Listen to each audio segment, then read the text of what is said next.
Howdy, folks. Welcome back to Healthy Humor. I'm your host, Doc MB. Today's guest is Dr. Jasmine Marks, DDS. She's a dentist working out of the Atlanta, Georgia area and an old friend of mine. Her episode also starts a new episode type for us. These will be our meet and greet episodes. Probably about once a month, I'll release a meet and greet episode, and it will follow a similar format to today's episode, where I try to focus a lot more on what it takes to become a dentist, the kind of general background as far as education, certifications, and the work environment and setting of a dentist. The meet and greet episodes obviously will not always be about dentists, but they will follow that same format in which I try to focus more on the profession itself. Today's episode, we do talk a little bit about oral hygiene at the end, but in general, these meet and greet episodes will focus more on trying to introduce everyone to the numerous different types of providers out there. We all too often think about, doctors, dentists, nurses. We forget about a lot of, or just don't even know about a lot of the other professions out there when it comes to the full picture of our healthcare team. So these meet and greet episodes will hopefully, introduce us to all of those other healthcare workers who sometimes are behind the scenes and sometimes they're in front of us, but we just don't really know everything that they do. If you like today's episode, please let me know in the comments. Or if you would like to suggest a professional that I should go interview or a profession type that you'd like to learn more about, please leave that either in the comments or message myself at any of our social media accounts or at docmb@healthyhumor.com. And without further ado, here is today's meet and greet episode with Dr. Jasmine Marks, DDS. Well, we could probably just start, I guess, by talking a little bit about. So, first of all, obviously, we know each other Yeah. through high school. Mhm. Grew up, both of us here in the Tulsa area, and then after high school, you should kind of start there. Uh, Okay. you know, where'd you go? What'd you do? Who'd you see? Okay. So I guess first things first, I'm Jasmine Marks. And as of the last year, I'm Dr. Marks these days. I'm a general dentist. So me Woo! and we knew each other in high school. And so I'll just speak about my timeline after that. Yeah. So I went to Oklahoma State University in Stillwater. Go Pokes. I got my bachelor's degree in nutritional sciences with a pre-medical, pre-dental focus. So that was 4 years. And then after 2019, I applied that year and I did not get accepted into dental school. So I had a gap year. So during my gap year, I worked at Quick Trip and I applied again during that year. And then I got accepted and started school in 2020 at Meharry Medical College, School of Dentistry in Nashville, Tennessee. Okay. And how'd you land on that dentistry school? Sorry. How did you pick which schools or school you were applying to? Oh, okay. So obviously I applied to the schools that were neighboring Oklahoma, just because it was close to home. But I picked Meharry Medical College. A lot of people will say it's a very special place. It's a historically Black university. And so it has a special place in my heart. As you can see, I am African American. So um, representation definitely matters. And so that's kind of how I landed there. It was definitely my first choice. And God's grace, I got accepted there. Okay, that's awesome. So I know when we were, kind of setting up for this interview, one of the things that you shared with me that I did not already know, is all of the different specialties that you can get into within dentistry. Yeah. So, you know, you've done, you did your 4 years of dentistry school after you did 4 years of undergrad, Mhm. and now you're a full-time dentist and not doing a residency program. So, could you talk a little bit more about, that process of for you of choosing to go straight into dentistry versus what a residency program would look like? And you don't have to name all of them, obviously, Yeah. but if you just wanted to like a little bit about a couple of them or something, that'd be great. Okay. So as I said at the beginning, I'm a general dentist. So Mhm. I do a little bit of everything within my comfort zone and within my scope. So I touch on a little bit of everything. So I did 4 years of dental school after my bachelor's, of course. Hmm. And then after that, I decided to go into work for that exact reason. I love a little bit of everything. And so some people, after they do dental school, they want to focus on just one aspect. Hmm. So, for example, when you get your braces or Invisalign and things of that nature, you can go to a general dentist if they're comfortable with that, but typically you go to an orthodontist. So orthodontists, they go to school a little bit longer than dental school. So that's an example. But we have endodontics. They do your root canals, and Okay. so we have specialists in that. But like I said, I can do root canals, but sometimes they're a little above my scope, or sometimes it's just better in the hands of an endodontist because they Yeah. went to school a little bit longer than me, and they do that all day, every day. And so sometimes I pick and choose, when I send those referrals out. Just a few more because I won't name them all because there's a lot. Pedodontists, my lovely colleagues who like to see kiddos all day. I don't. Like So you'd we get bitten. huh? I feel like little kids bite, you know?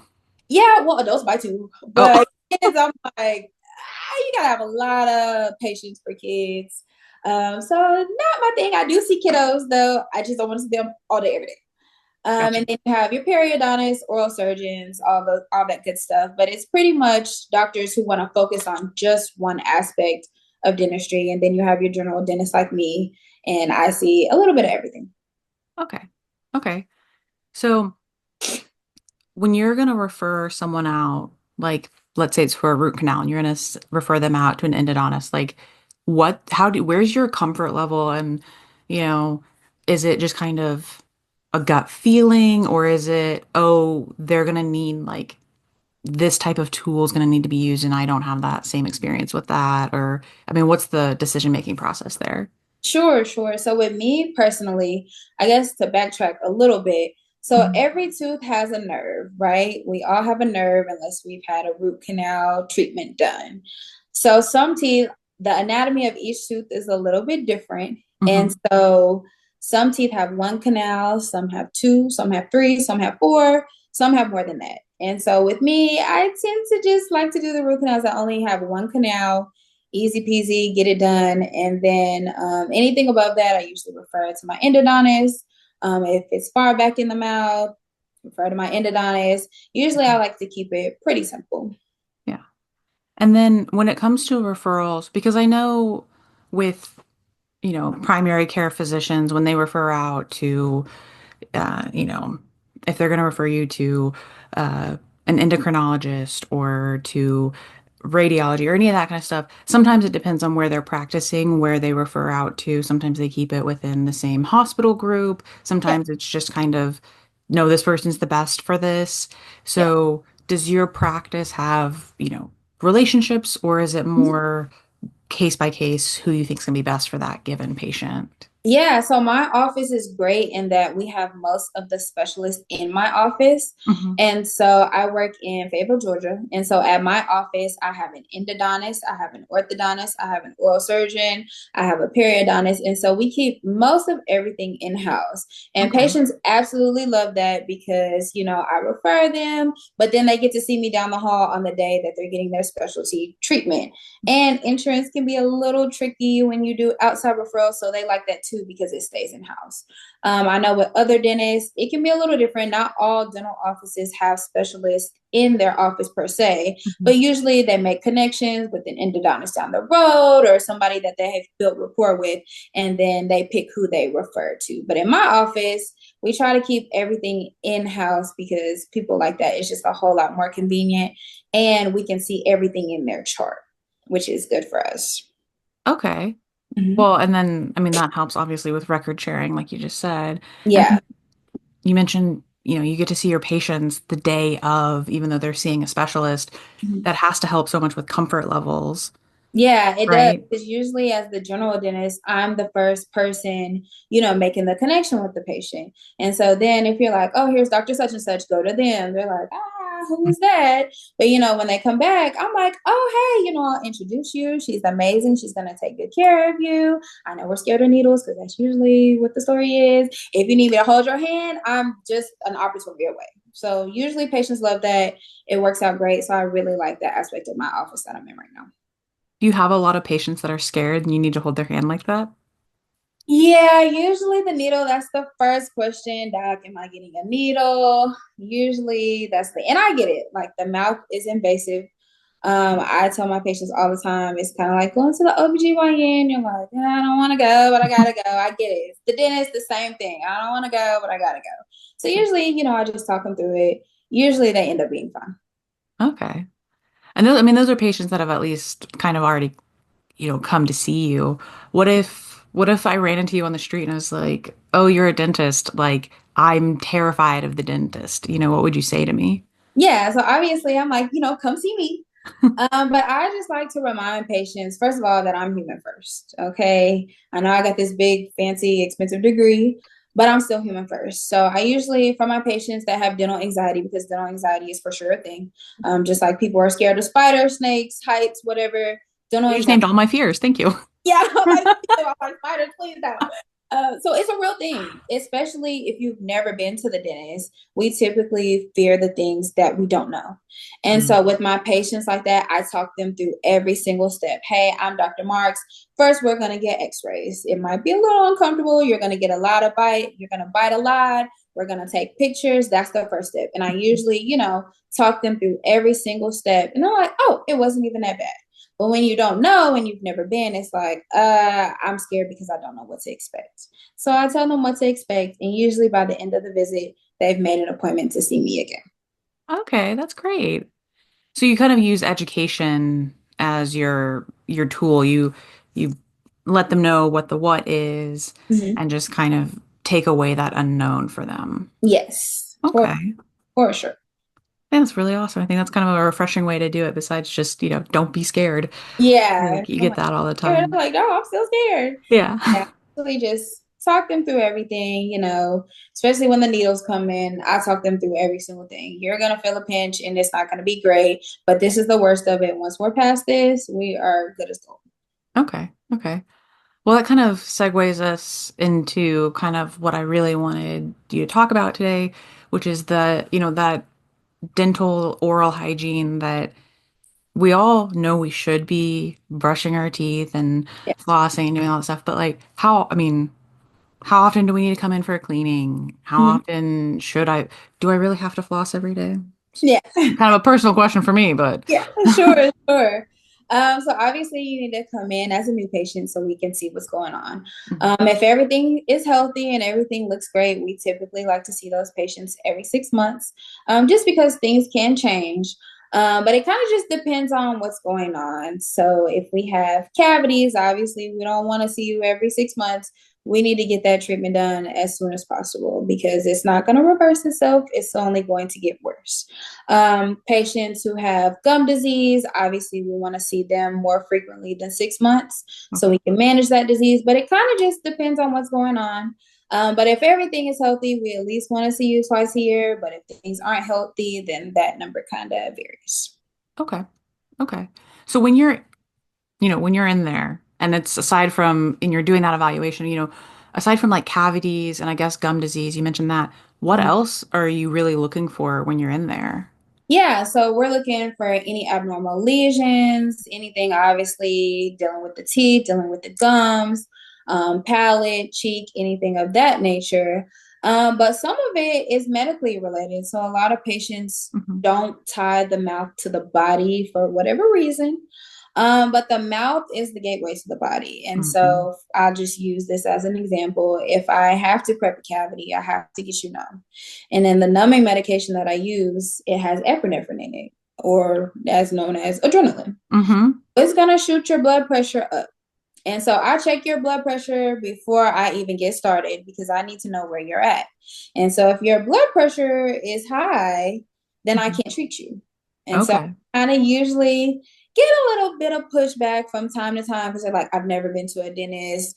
I don't understand the blood pressure situation. You're a dentist. This is for usually they say my doctor.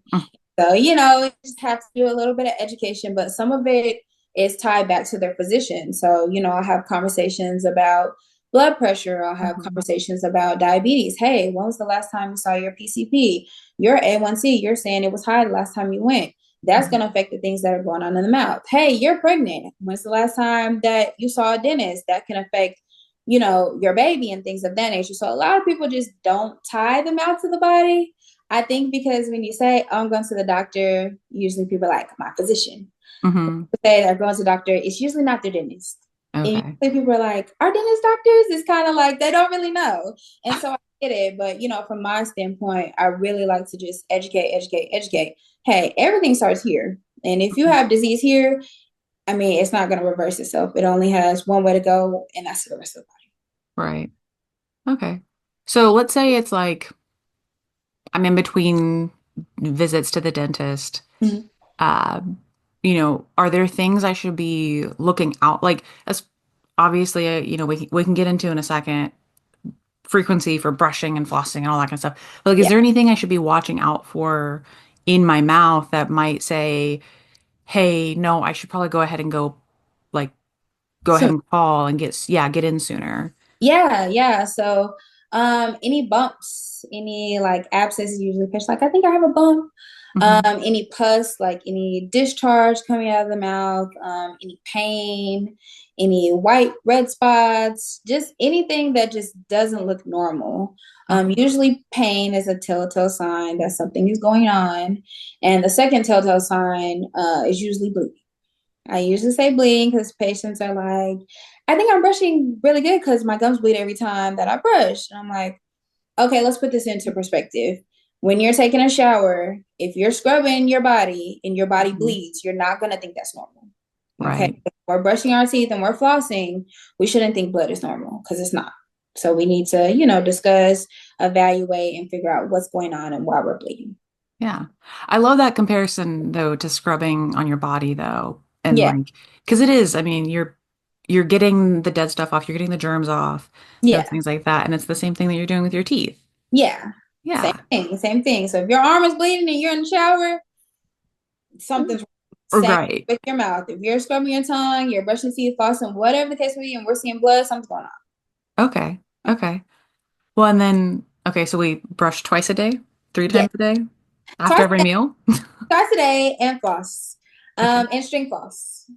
String floss. Okay. I know that when we were talking about what we're going to talk about, one of your questions was, why do I need to floss? Hmm. And so I know lately, like we've got all the cool gadgets, like the picks, the water picks. Hmm. I have a water pick. It's great. I love it. But that's only half the battle. You got to get in with that string floss because flossing does two things. It not Hmm. only keeps, cavities from forming in between your teeth that you usually cannot see, but it also keeps bacteria from building up beneath your gums. And a lot of us don't know that we can get below our gums. A lot of us are kind of like, oh, I didn't know I could, really get up underneath there. That water pick, the Pixar's not doing it. Okay. So two things, we're keeping cavities from in between our teeth, but we're also keeping bacteria from building up beneath our gums because beneath our gums is bone. And if our bone is destroying itself, then our teeth don't have a stable enough foundation. And if the foundation is rocky, then we have a problem. Yeah. Is that when you start seeing like tooth loss, especially like in older populations or people Not who just, necessarily, not necessarily. I okay. see, younger people just because we're not flossing correctly. We may be flossing, but we're not flossing correctly. So I Okay. go back to gum disease. That's kind of what Mhm. I mentioned before. That's what that is, or also known as periodontal disease, the fancy term. But it's when there's bacteria that's just destroying that bone. And if we don't have any bone, we don't have teeth in our mouth. And so that's when, we start losing teeth and we end up in dentures or whatever the case may be. So that's why we need to floss. Yeah. I like the idea of keeping all of my teeth. Yeah, Yeah. me too. Me. Yeah. So when do you said you have a water pick. Mhm. When is the right time to use a water pick then? So I use my water pick first and then I go back in with string floss because I love the water pick. I mean, it's fun. You can see all the food shooting out. You're like, oh yeah, I'm doing a good job. But you only Uh-huh. did half the battle. If you're gonna use the water pick, which I don't mind it at all. Go back Hmm. in with that string floss because you got to get below those gums and in between the teeth. Yeah. And then what if like maybe someone had braces and now they have a permanent retainer? I mean, how they have the little floss strings that have the extra hard bit on the end so you can get it down in there. But Yeah. is They're there not- anything else that you would recommend for that?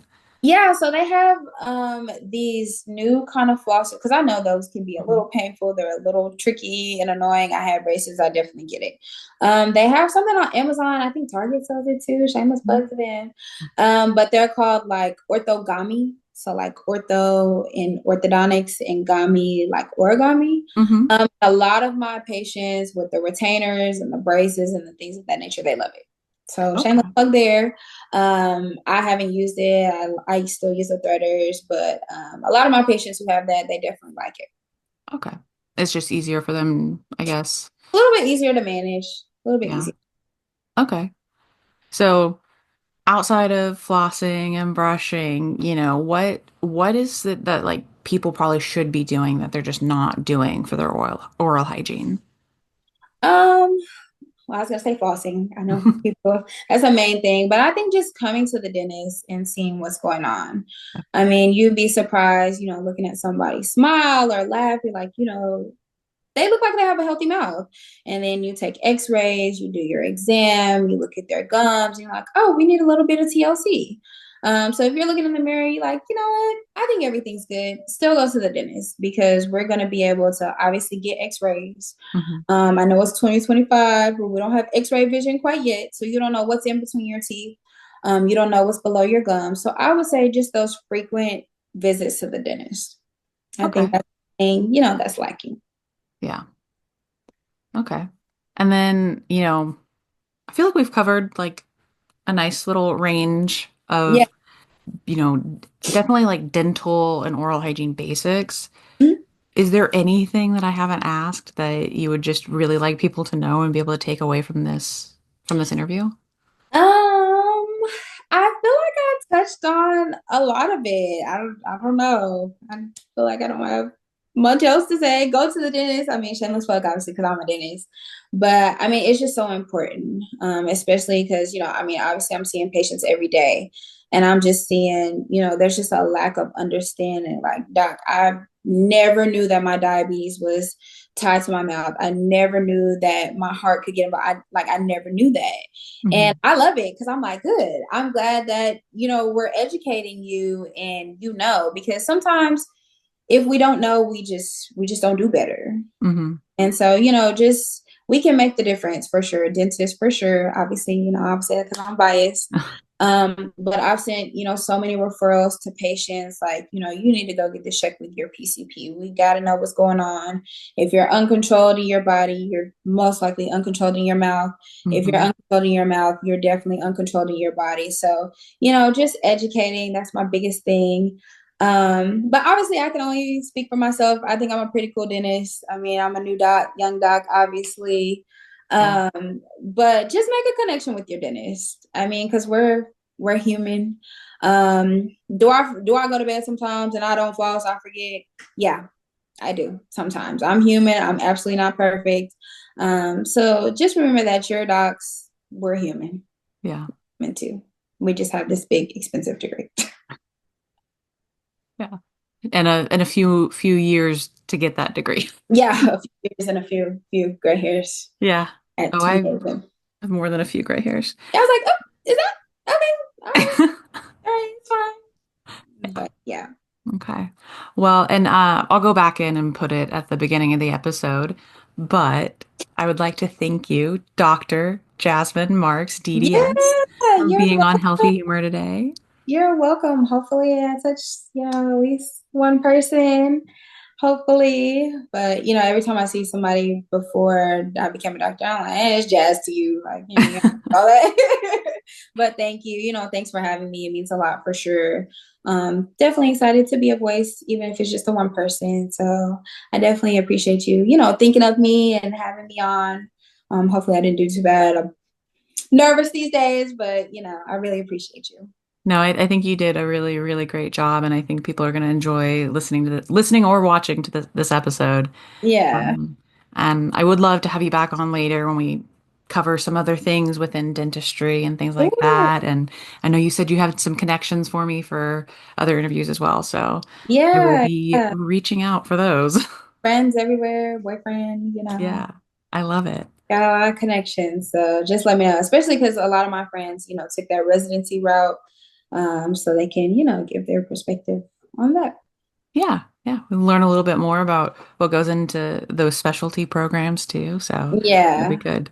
yeah, Okay. for sure. Well, I guess until the next time I get to see you, I will give you the sign off for the show, which is Okay. that I hope you have a happy and healthy day. Yeah, yeah, it was great. Bye, everybody. It was great to be on. Thanks again, Mary. This was great.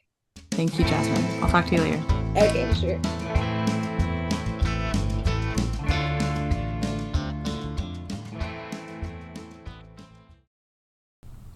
If you liked this episode, please let us know by either liking or leaving a comment below.